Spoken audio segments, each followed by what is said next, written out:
It's time again for another portfolio review. Today, we're going to go over Peachy's $45,000 taxable account. Before we begin looking at this portfolio, I just wanted to welcome you all to the Fiscal Philosophy YouTube channel and tell you I am a value-oriented investor. And what makes this portfolio review interesting is this particular investor has a lot of ideas and goals in common with me, and also it considers himself a value-oriented investor. Just a reminder, Peachy is the person that submitted this. We covered the Roth IRA last time, and now we're covering the $45,000 taxable brokerage account. Peachy is a 20-year-old student slash small business owner. And accomplishing a portfolio of this size at that point in life is very impressive no matter which way you slice it, and whether or not you agree with any of the investments in here or the strategies employed. That being said, let's jump right in and take a look at what Peachy's got going on in this account. The first thing I want to get out of the way in this portfolio are the options positions. The majority of these are simply cash secured puts sold on MPW at prices lower than Peachy's cost basis.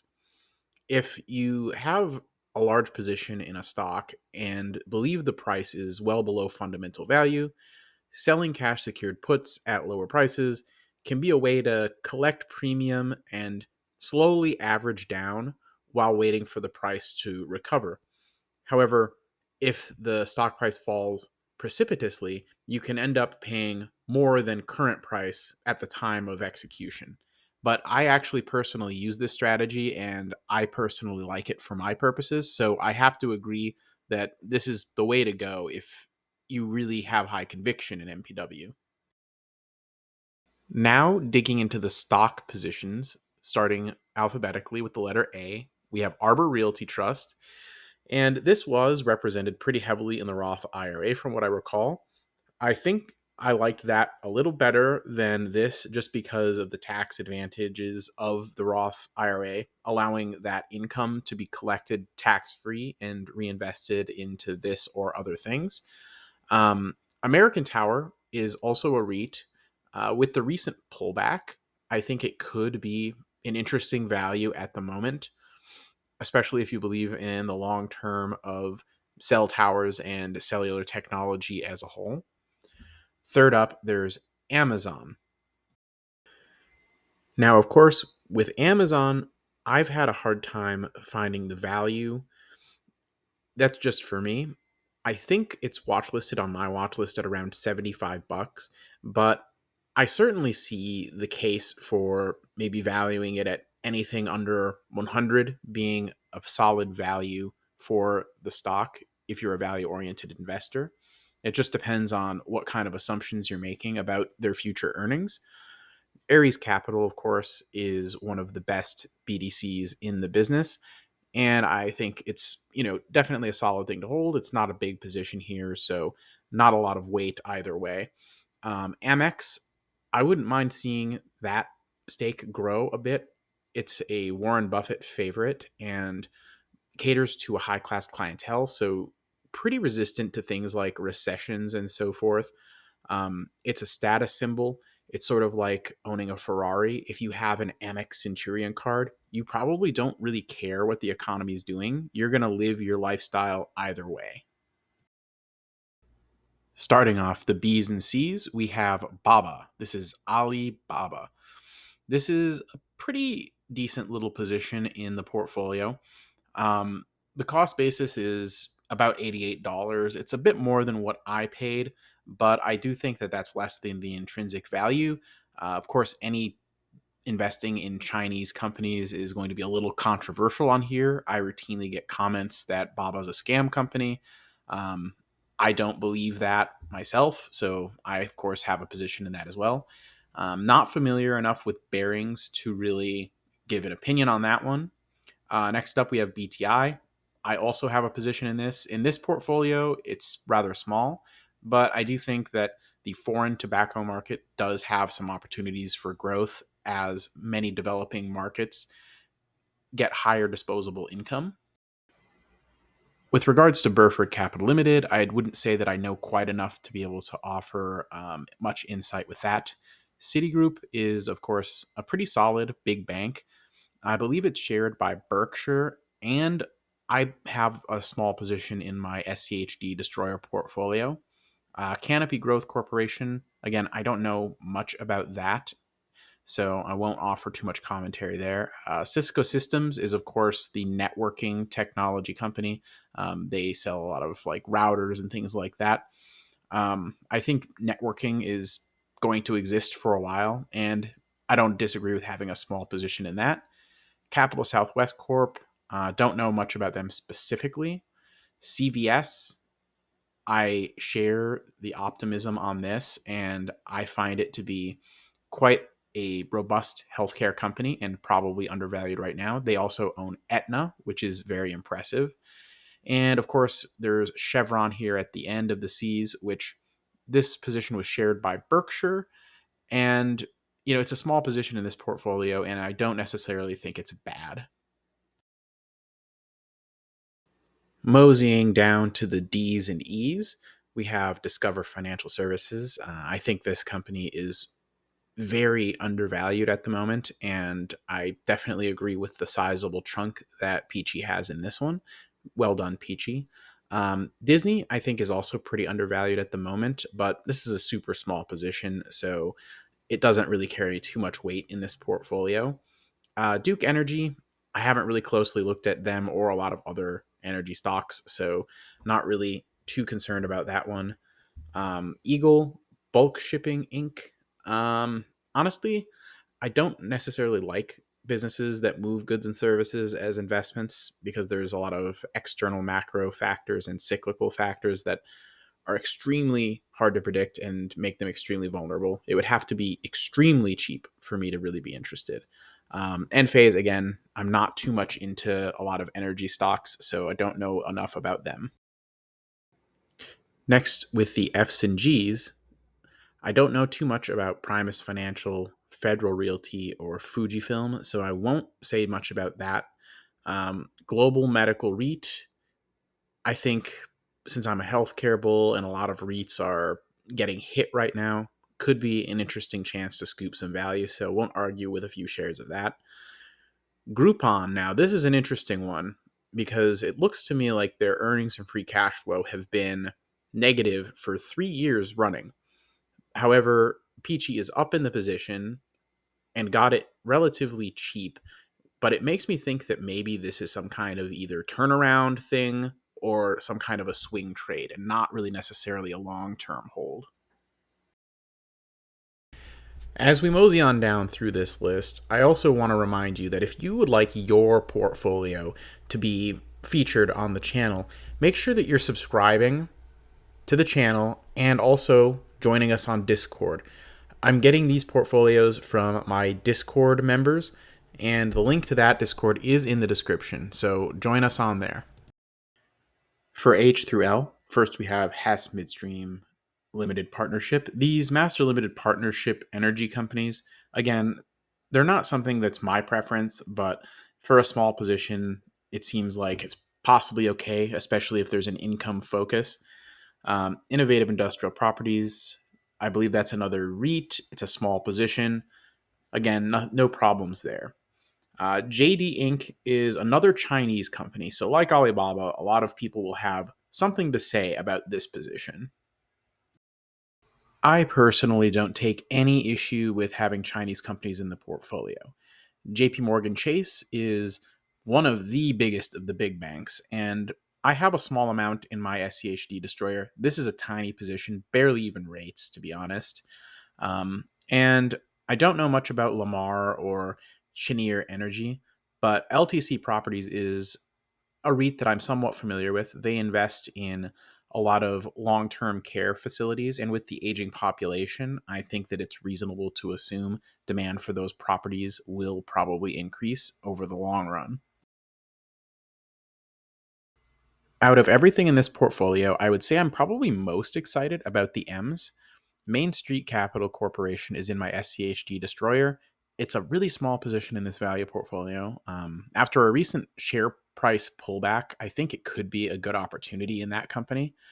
Medtronic PLC, also in my SCHD destroyer, is a medical devices company. And considering that I'm a healthcare bull, I think that the next decade or two is going to be very good for a lot of healthcare companies, Medtronic included. I have 3M in my YouTube portfolio. I don't have a lot of it, and it's not one of my favorite stocks, but you could argue that with how low they're trading today, that it's potentially a value. I do think paying 107 was probably a little bit rich for 3M. Altria Group is another stock that I share a position in. I definitely think Peachy's basis is okay there, and now is a current opportunity to average down since the most recent earnings made the share price dip. With regards to medical properties trust, well, this is probably one of the biggest areas of overlap for myself and Peachy. Peachy has almost as many shares as I do, and that's no small feat. This is one where I think there's a lot of pessimism in the market, and of course, there's a lot of short selling. And if the value community turns out to be right on this, I think we will do quite well. But this isn't for the faint of heart. There are certainly some hurdles ahead for the company, some headwinds, etc. And we're just, sort of relying on management to navigate that as they have in the past. Microsoft, of course, pretty small position in this portfolio. I won't weight it too heavily. It looks like it's doing pretty well for Peachy, so I'll just leave it at that. For the ends, well, we have NextEra Energy. I'm not really big on these energy limited partnerships. It's just not the thing I'm the biggest into, but again, income oriented investors seem to like them. New Tech Business Services Corp, it looks like, provides financial services for business. I'm not really overly familiar with their financials, so I can't say one way or the other if this is good or bad. Newell Brands, I do like the fact that they have so many diverse consumer brands. They have brands like Oster, Rubbermaid, Coleman, Sharpie, Mr. Coffee. I don't see demand for their products dying out anytime soon, so that's quite good. As for Realty Income, I share it in my SCHD Destroyer portfolio, and personally, I prefer it under $50, but under 60 isn't terribly bad. With regards to the P's through R's, the first up, we have Pfizer. I share this in my SCHD Destroyer, and since it's a pretty representative part of the pharmaceutical industry, which is part of healthcare, and I'm bullish on healthcare, I, of course, like a little bit of Pfizer in this portfolio. Pennant Park, again, not too familiar with this, and it's a small position anyway. Same with Prudential. Residential Investment Corp looks like another REIT and another small position. Raytheon. Now, this one is good. I do definitely like defense contractors. Military budgets tend to go up over time, and so do the size of the contracts awarded to companies like Raytheon, Boeing, Lockheed Martin, etc. So definitely think that this is probably a good long-term play. First up in the S's, we have Starbolt Carriers. While I am not the first one to want to put money into companies that move goods from A to B, it seems like it may be doing fine for Peachy for the moment, so that's fine there. SCHD, I don't really think serves too much of a purpose in a portfolio that already has so many income-focused investments in it across such a wide range of industries. AT&T is probably my least favorite of the telecoms, so I feel like I gotta deduct something from that. Tencent, again, Chinese companies are pretty undervalued, I think, right now because there's a lot of pessimism and fear around China and uncertainty. Teladoc, I don't think that they've been profitable or have much of a track record of profitability, so I'd be wary there. Target, I think right now may represent a compelling value, so that's probably a pretty good spot. First on the U's and V's, we have United Healthcare Group. I share it in my SCHD Destroyer, so obviously I agree with that position. US Bank used to be a Berkshire position, so definitely has a strong track record. Not the best, not the worst. Vici, this is the casino REIT. Definitely like being adjacent to that industry. I think it's probably one of the better REITs out there right now. Don't know enough about Virtue Financial. VOO, don't know what purpose you're getting from half a share of that, so I'll just kind of skip that over. Verizon, I think, is probably the best choice of the telecoms right now. A lot of people just avoid them altogether because of the debt and everything, but I do think Verizon's probably okay, especially at today's relatively low value. For the final three, we have ticker Weed. I'm not too familiar with them, but I can take a guess as to what they are into. And I'm guessing that Peachy is a long term cannabis bull. Given the age of Peachy and the time horizon, I don't think that's necessarily a terrible idea. WP Carry, after recent pullbacks, I think they're a reasonable buy probably, but not sure how I feel about the cost basis that Peachy paid.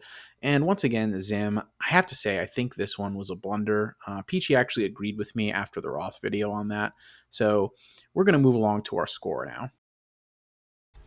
So I'm giving Peachy's 45K taxable brokerage account an 8 out of 10. We're deducting a little bit for ZIM, which was already acknowledged as a blunder in the Roth, and I think that still holds true in this account, though I think the cost basis was lower here. I think that I'm also, kind of dragging a little bit on it for having AT&T, even though it's not like a huge position. But overall, I think, solid effort, and certainly I like where it's at right now for, where Peachy is in life, right? And I tried not to deduct for positions that either I didn't have like enough familiarity with them, or maybe the approach or the strategy was just different than what I personally do. Just because it's not something that I personally, dip my toes into doesn't mean it's bad. So if I couldn't find like direct fault with something, I'm of course not going to deduct any points or anything like that. So thanks, Peachy, for submitting the portfolio. If anyone else is interested, I'll tell you exactly what you need to do.